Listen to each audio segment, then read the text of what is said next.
பொழுது புலர்ந்தது. கருநிற அழகியான இரவெனும் தேவி உலக நாயகனை விட்டு பிரிய மனமின்றி பிரிந்து செல்ல நேர்ந்தது. நாயகனை தழுவியிருந்த அவளுடைய கரங்கள் லேசாக சுழன்று விழுந்தன. வாழ்க்கையிலே கடைசி முத்தம் கொடுப்பவளைப் போல் கொடுத்துவிட்டு இரவெனும் தேவி இன்னமும் தயங்கி நின்றாள். மாலையில் மறுபடியும் சந்திப்போம். 4 ஜாம நேரந்தானே இந்த பிரிவு. சந்தோஷமாய் போய் வா என்றது உலகம்.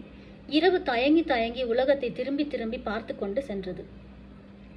உள்ளத்திலே அன்பில்லாத கள்ளக்காதலனைப் போல் இரவு பிரிந்து சென்றதும் உலகம் மகிழ்ச்சியினால் சிலிர்த்தது. ஆஹா, விடுதலை என்று 1000 பறவை இனங்கள் பாடி கழித்தன. மரங்களிலும் செடிகளிலும் மொட்டுக்கள் வெடித்து மலர்ந்தன. எங்கிருந்தோ வண்டுகள் மந்தை மந்தையாக வந்து இதழ் விரித்து மலர்களை சூழ்ந்து கொண்டு இன்னிசை பாடி கழித்தன. விதவிதமான வர்ணச் சிறகுகள் உள்ள தட்டார பூச்சிகள் 4 பக்கங்களிலும் ஆனந்த கூத்தாடின. கீழ்வானத்தில் பொன்னிறம் கண்டது. வானச்சுடர்கள் ஒவ்வொன்றாக ஒளிமங்கி மறைந்தன. இதுவரையில் வானவீதியில் பவனி வந்து கொண்டிருந்த பிரேசந்திரன் நிற்கட்டுமா போகட்டுமா என்று கேட்டுக்கொண்டிருந்தான். ஓடையில் படகு மெல்ல மெல்ல சென்று கொண்டிருந்தது.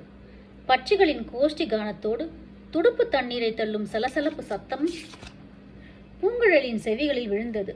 திடுக்கிட்டு கண் விழித்தாள். ஒரு கிளையில் வெடித்த 2 அழகிய நீல மொட்டுக்கள் ஒருங்கே மலர்ந்தது போல் அவளுடைய கண்ணிமைகள் திறந்தன. எதிரே இளவரசரின் பொன்முகம் தோன்றியது.